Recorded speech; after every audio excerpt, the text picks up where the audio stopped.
Hola chicos, muy buenas noches. Noches porque es la hora en la que grabo. Y pues esta sesión vamos a abarcar tanto a la materia de filosofía y a la materia de metodología y taller de la investigación. Entonces pues esta sesión es principalmente para los chicos de quinto y de primer semestre. Y pues como respetando la estructura de este conjunto de sesiones, pues les voy a dar el temario de lo que trata esto. Sesión número 3, que es la filosofía, cómo hacer filosofía, y del doxa al episteme. Por último, deshacer el mito. Pues vamos a comenzar, y obviamente no puedo escapar de esta muletilla que es que es la explicación etimológica de la palabra filosofía. Y pues vamos a comprenderla desde su etimología griega, que es filos y sofía. Filosofía es una palabra compuesta por estas dos: filos, amor; sofía, sabiduría. Entonces su significado etimológico es amor a la sabiduría, amante de la sabiduría o amigo de la sabiduría.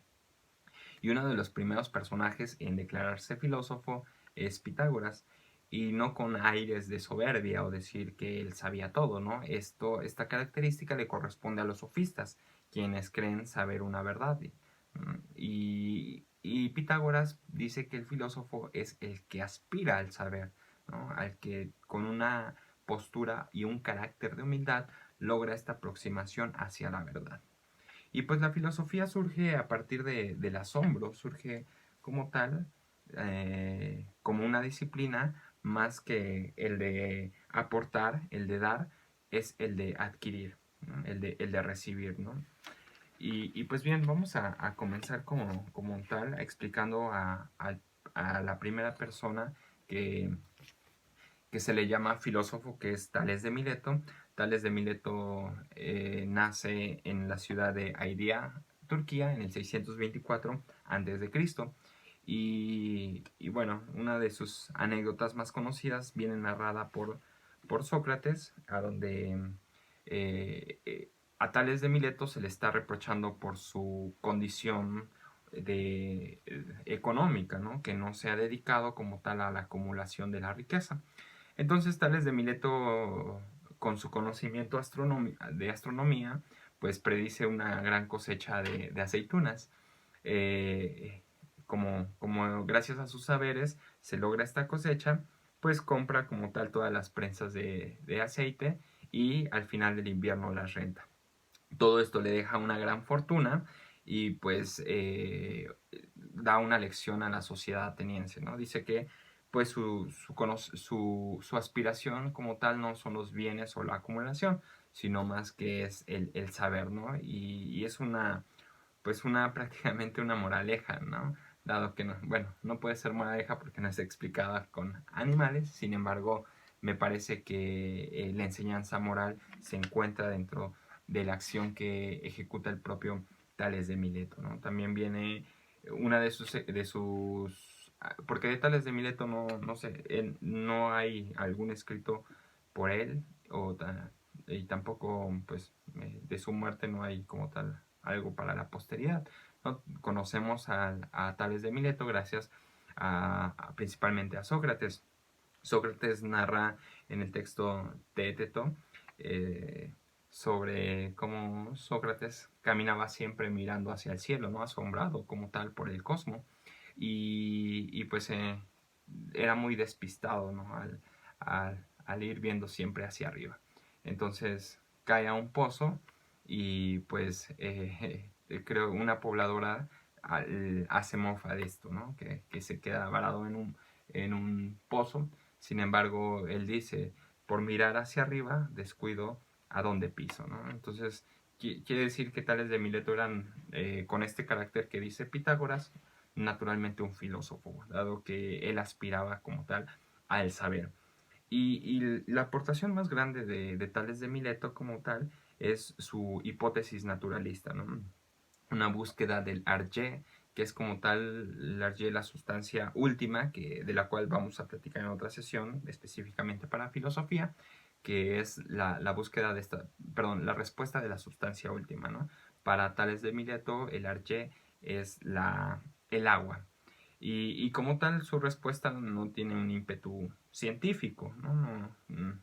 Escapa como tal a la comprobación científica, ¿no?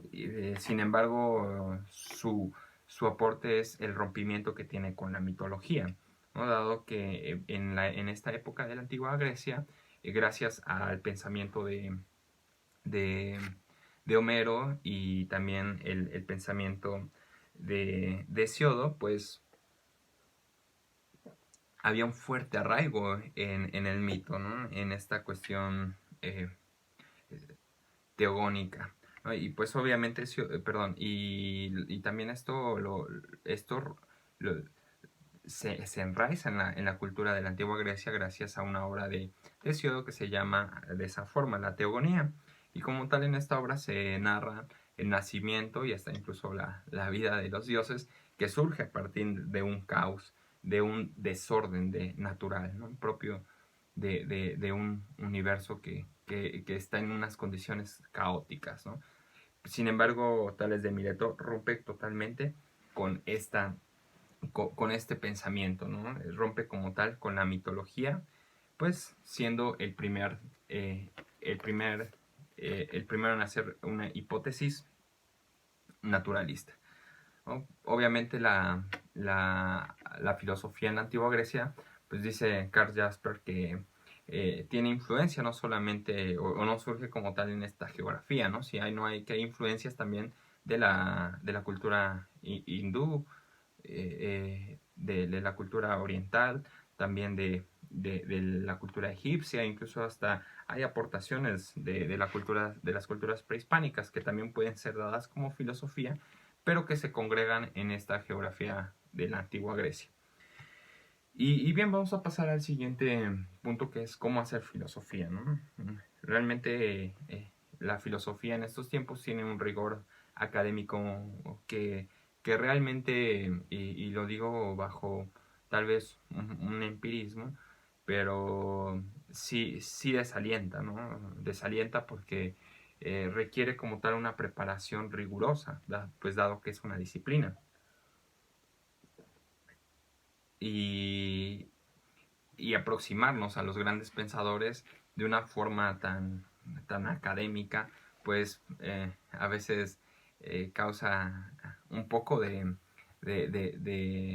esta confrontación, ¿no? Al inquietarnos y confrontarnos con ciertos pensadores, pues es desalentador el hecho de que hay un abismo entre su quehacer filosófico y la iniciación.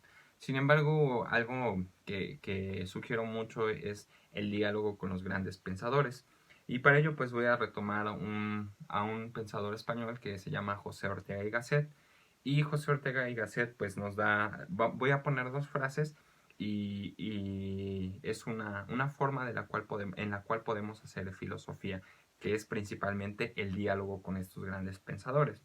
¿Cómo puedo dialogar con alguien que a lo mejor vivió como Sócrates, ¿no? Hace más de 2500 años? ¿Cómo puedo dialogar con alguien que vivió hace más de 100 años si ya ha muerto, ¿no? Pues a través de sus obras.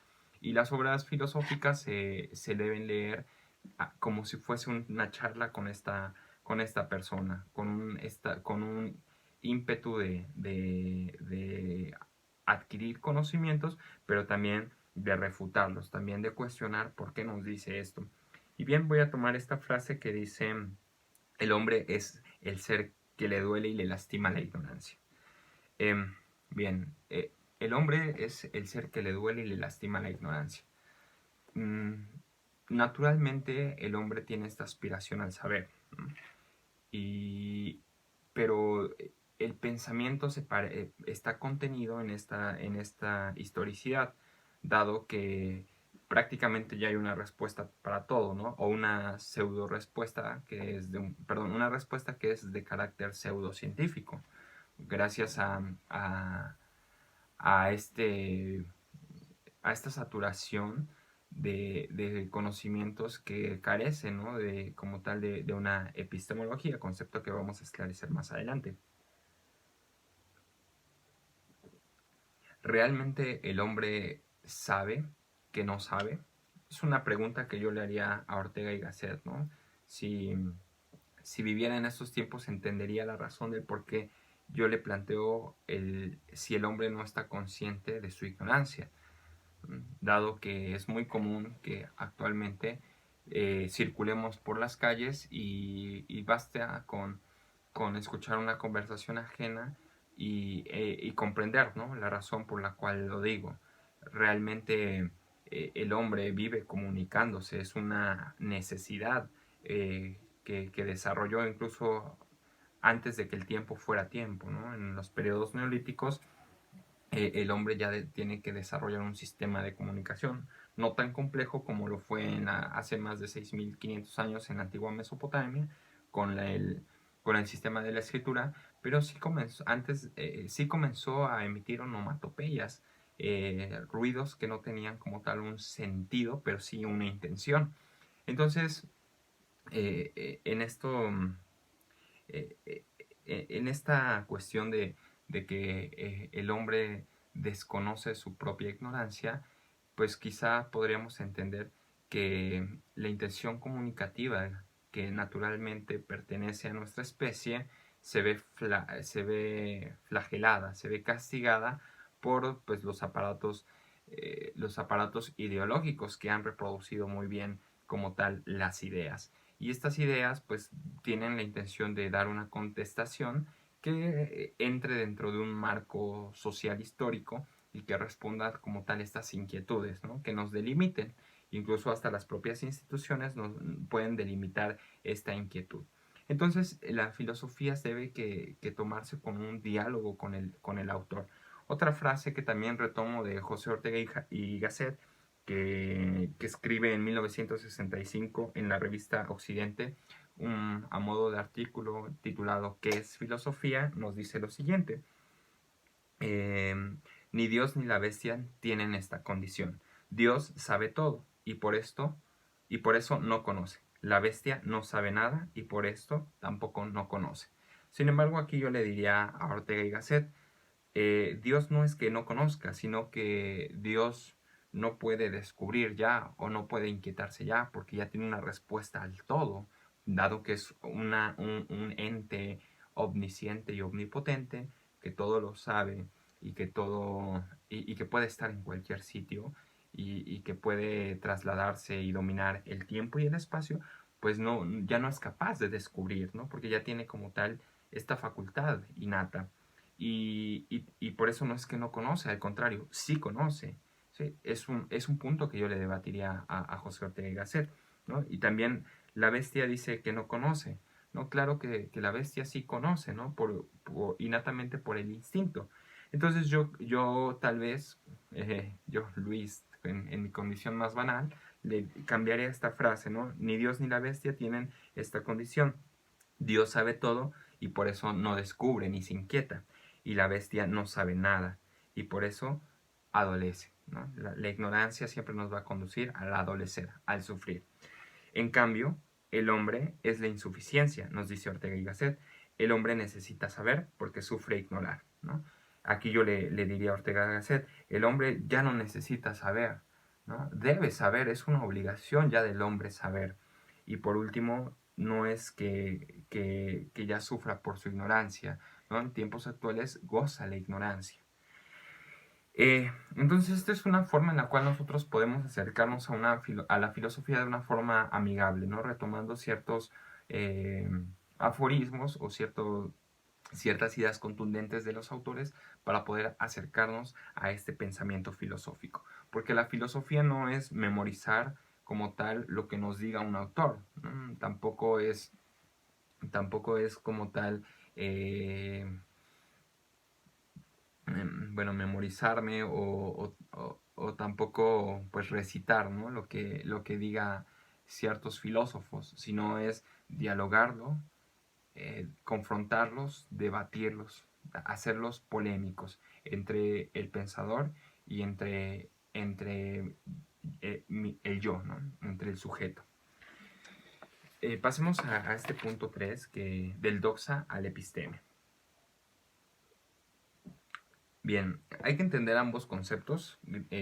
Doxa como tal significa opinión, ¿no? Y es un concepto acuñado por el pensador Parménides y que tiene este significado de la vía de la verdad, ¿no? Parece ser que entonces la opinión, la vía de la verdad es la opinión, o sea, la experiencia del sujeto. Sin embargo, para Sócrates es un antepuesto o es un contrario a la episteme. Porque, bueno, para Sócrates hay 4 condiciones de la mente, vamos a tomar 2. La primera condición de la mente es la eicasia, que significa como tal una ilusión, una ilusión. Y la pistis, que es como tal una creencia. Entonces estos estados de la mente hacen o provocan en el sujeto un convencimiento de cierto saber, de un saber que no tiene como tal un fundamento o ciertos cimientos que puedan como tal dar por hecho que esa verdad es una verdad universal o es una verdad mediática aceptada por gran parte de la sociedad, sino que tiene un carácter netamente de una opinión. Y la palabra episteme, que significa como tal conocimiento. Y pues los primeros en percatarse sobre la episteme fueron los alemanes, ¿no? Anteriormente el concepto Erkenntnis Theoris, que es teoría del conocimiento, y que más adelante se retoma espero pronunciarlo bien porque bueno, no tengo una noción de lo que es el alemán, pero es el Klinschaft-Leder, que es como tal no la teoría del conocimiento, sino la teoría de la ciencia, y que después, más adelante, es retomada por un pensador inglés llamado Bertrand Russell en una de sus obras tituladas Los fundamentos de la geometría, a donde este concepto del Klinschaft-Leder es traducido como tal como epistemology o la epistemología, el Wissenschaft-Leder. Y pues a partir de ahí, bueno, esta obra de los fundamentos de la geometría de Bertrand Russell, publicada en los últimos años del siglo XIX, y que después es traducida al alemán, ya tiene una contundencia en el 1901. Digamos que el primer año del siglo XX da como tal da contunción, fuerza, fortaleza al concepto de la epistemology o la epistemología. Y pues esto viene descrito en el prólogo de Emil Meyerson, que nos dice de la siguiente forma, ¿no? O me voy a ocupar como tal de la epistemología, como se dice ahora, ¿no? O sirviendo como tal a esta traducción que hace Bertrand Russell, no como la teoría de la ciencia, sino ahora como la teoría del conocimiento. Ahora vamos a dar un ejemplo muy común, ¿no?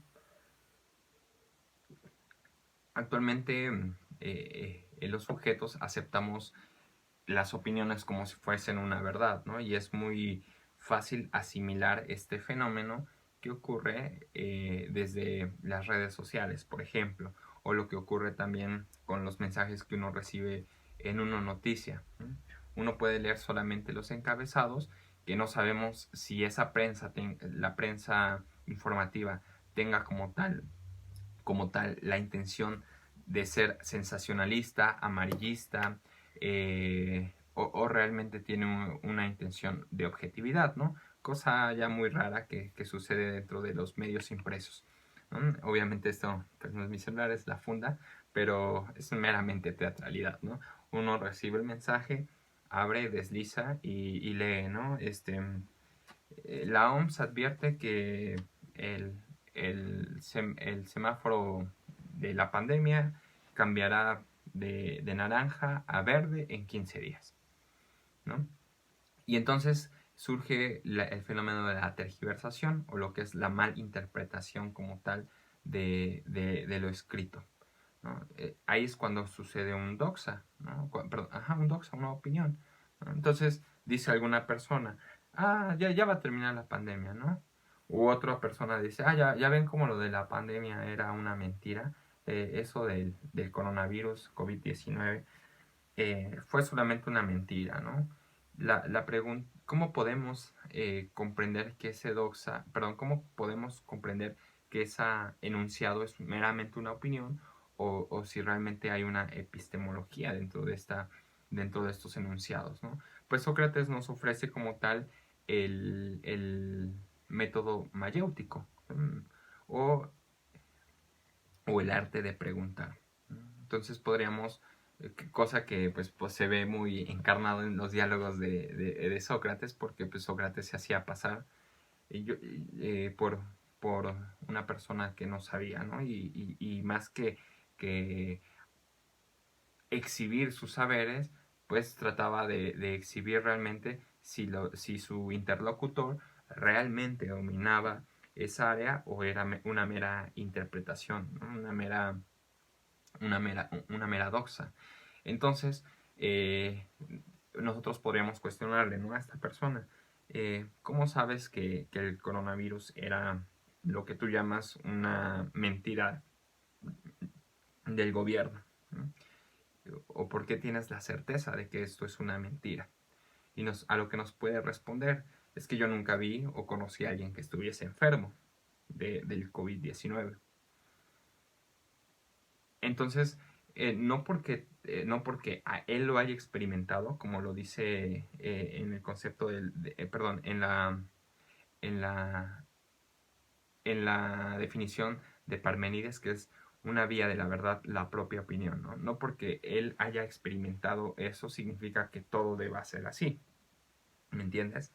Entonces, nosotros le preguntaríamos, bueno, si no conociste a alguien que estuviese enfermo de coronavirus, te pregunto, ¿cuál crees que sea la intención del gobierno o del Estado para que pudiese crear una mentira a nivel, a nivel internacional, ¿no? Porque no sé de qué gobierno me habla, si del gobierno mexicano o de un orden mundial.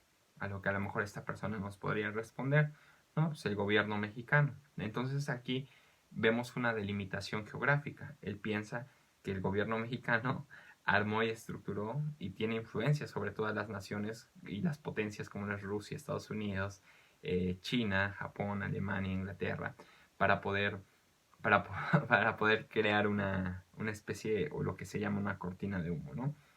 Entonces poco a poco nos vamos introduciendo a esta idea y nos vamos a dar cuenta que esta idea es tan variante. ¿No? Esta idea carece de un sustento. Aquí como tal no debemos sentirnos mal con lo que no sabemos. Por el contrario, debemos reconocer lo que hablábamos en la sesión número 1, reconocer como tal la ignorancia. Decir, cierto, ¿no? Yo reconozco que a lo mejor esta opinión emitida por mí realmente carece de un sustento. ¿No? Realmente no tiene ni un sustento epidemiológico, no tiene un sustento político, un sustento cultural, ¿no? Me he valido como tal por lo que yo escuché en la radio y solamente lo estoy reproduciendo.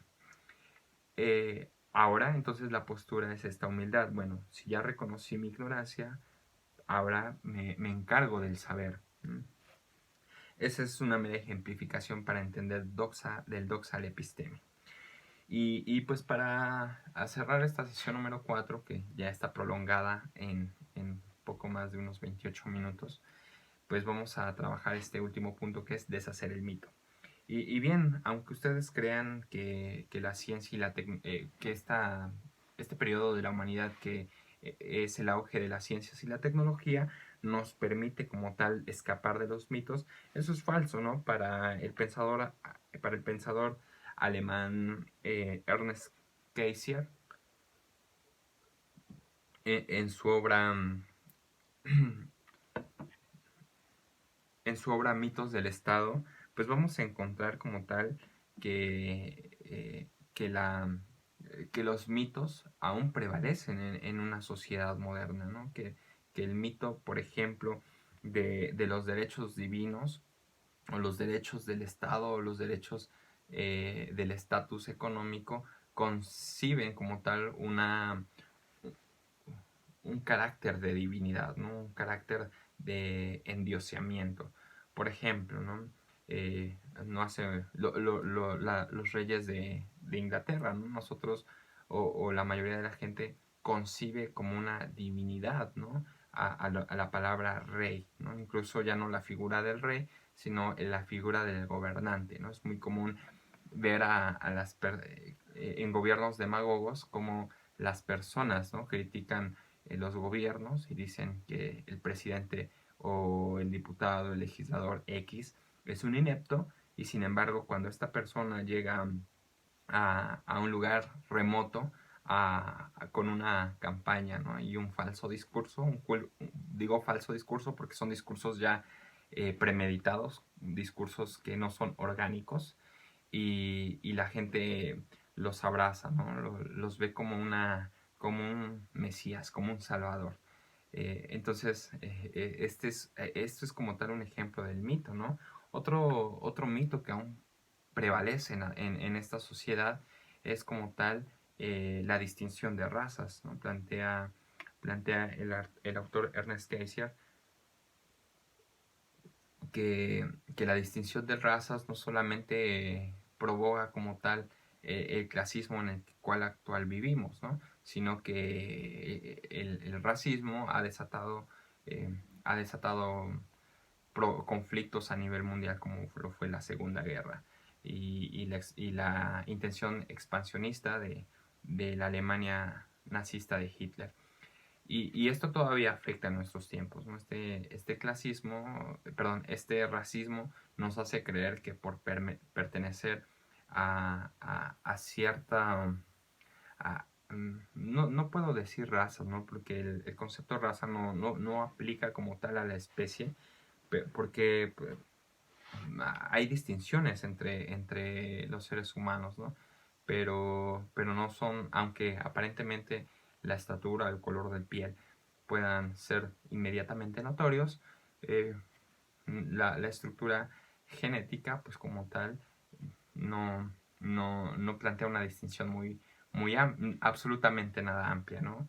Entonces, estas pequeñas distinciones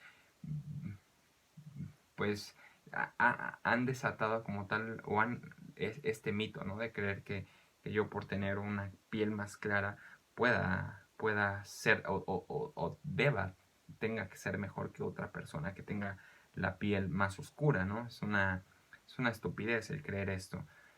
Pero sin embargo es un mito que ha permeado muy bien en la sociedad, ¿no? Es muy fácil comprender cuando una persona tiene una intención de lacerar a la otra, al prójimo, solamente por su condición económica o su condición pues, de tez, ¿no? Pues el atropello también a los derechos humanos es otro mito que también, el mito como tal del derecho humano, ¿no?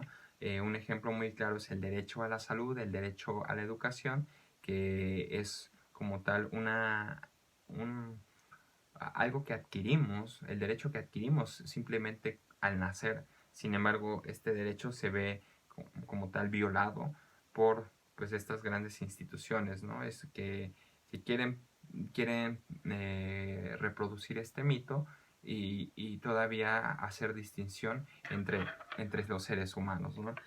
¿Por qué pagar por nuestra salud cuando es un derecho? ¿Por qué pagar por la educación cuando es un derecho? ¿No? En esta propia pandemia pues ha revelado las injusticias económicas en las que vivimos como sociedad, ¿no? Hay jóvenes que no pueden acceder simplemente a la educación pues porque el internet está privatizado, ¿no? No es un derecho como tal universal. Entonces, no todas las personas tienen la condición para comprar una laptop, un smartphone, y no solamente son los estudiantes, los profesores, los padres de familia con múltiples ocupaciones. Entonces, aún prevalece el mito, ¿no? Ya ni hablar de la fe institucionalizada. Pero eso es un tema que tal vez podamos abordar las próximas clases. Pues bien, llegamos a una sesión de 30 minutos. Me dio mucho gusto que estuviésemos aquí platicando sobre sobre estos 4 puntos del sumario. Deseo que tengan muy buena noche y nos vemos la próxima sesión. Y qué triste, yo sé que alguien más se va a reír de que mi